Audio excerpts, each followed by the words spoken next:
Red Zone TV nga bulijjo weebale kubanga okyatugoberera yonna gy'osizira okubanga gy'otulabira kyokola kya mutawaana nnyo nnyini ddala. Bw'oba tonaba kubanga osubscribinga ku channel eno nja kukusaba kkirira wansi awo olaba ekigambo subscribe kikwateko osubscribinge ku Red Zone TV okwate n'ekkade aka notification obeere nga tomisinga nsonga yonna.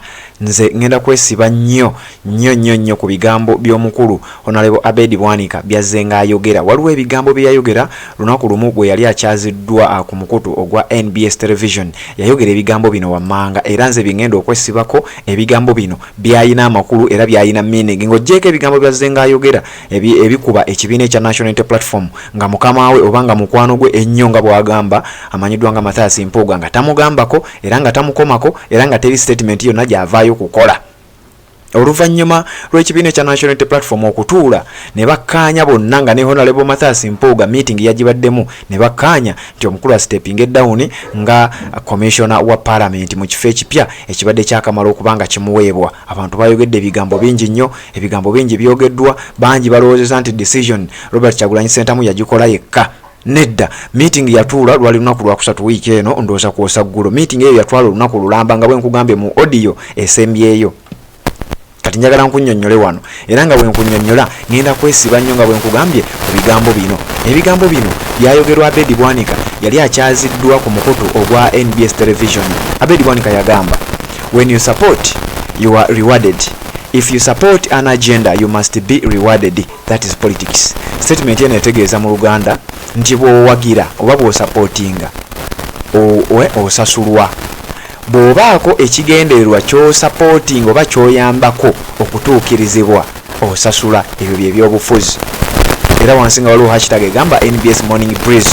Yali ku programu eyo gye bayita NBS Morning Breeze ng'abuuzibwa ebibuuzo ebyo. Kati njagala twebuuze, bw'oba ng'okola n'osasulwa, bw'obaawo agenda oba eya gavumenti oba ey'omuntu yenna gy'oyambako okutuukirira nti osasulwa, agenda ki? Abakulu bano ababiri yali leader of opposition by then Honorable Mathias Mpuga Nsamba ne Abedi Bwanika, agenda ki gye bayambako okutuukirira babeere nga basasulwa?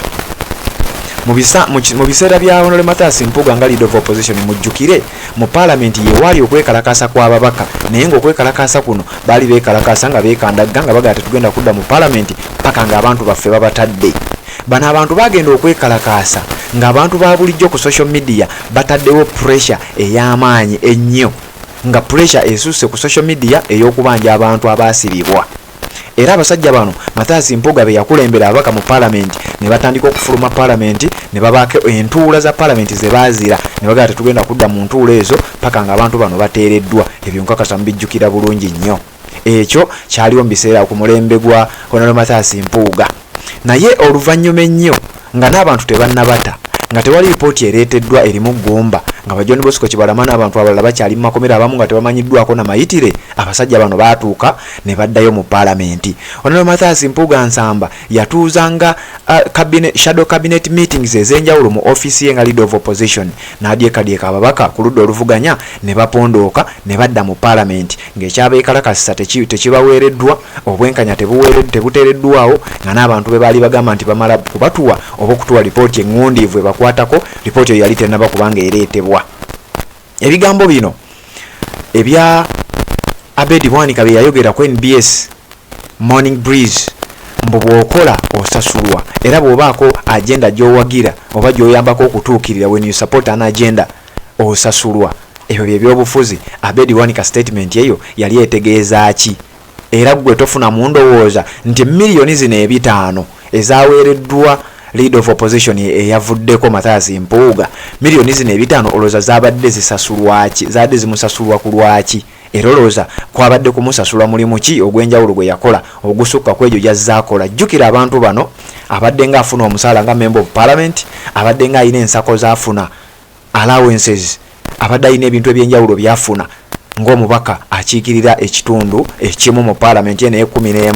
Ate ng'obitadde ebbali abadde leader of opposition era ng'alina obusiimo obulala bw'afuna, alina ssente ezaawukana ku z'omubaka alina omubaka wa bulijjo z'afuna.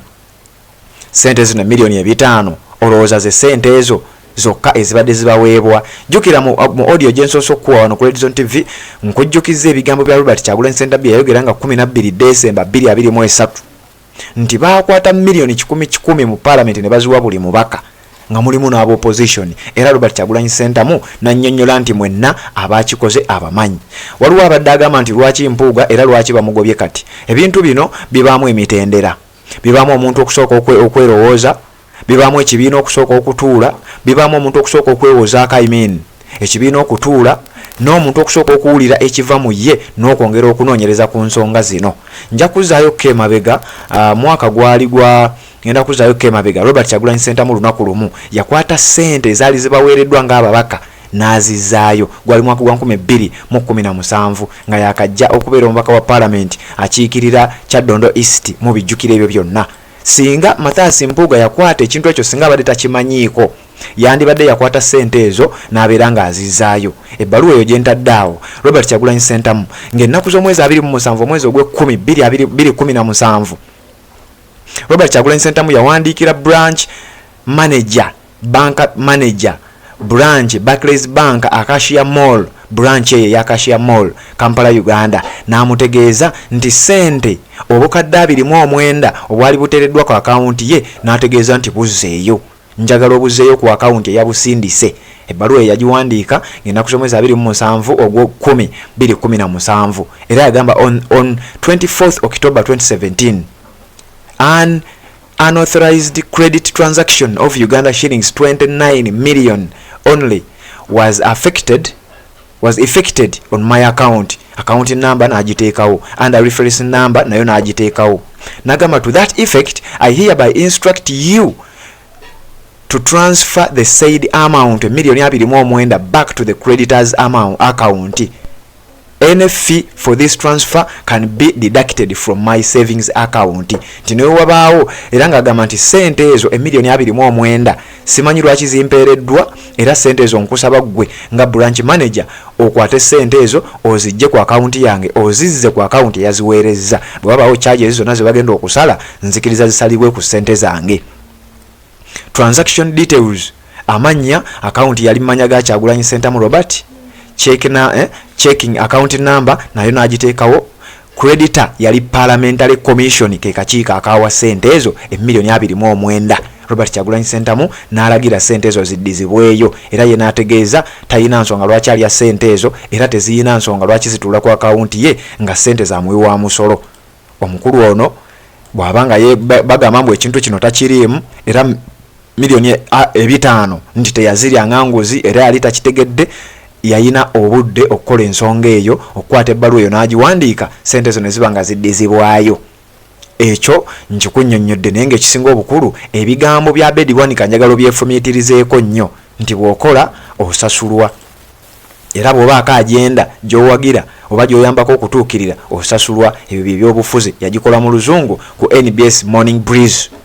When you support, you are rewarded. If you support an agenda, you must be rewarded. That is politics. Ebbanga lyonna mulabye Mathias mulabye Bedi Bwanika ng'ayogera ebigambo ebikuba ekibiina ekya National Unity Platform. Jjukira omusajja oyo party president ow'ekibiina ekimu ate ng'akolera omuntu omu ate nga ye muntu y'omu mubaka mu parliament ate ku kadi y'ekibiina ekirala.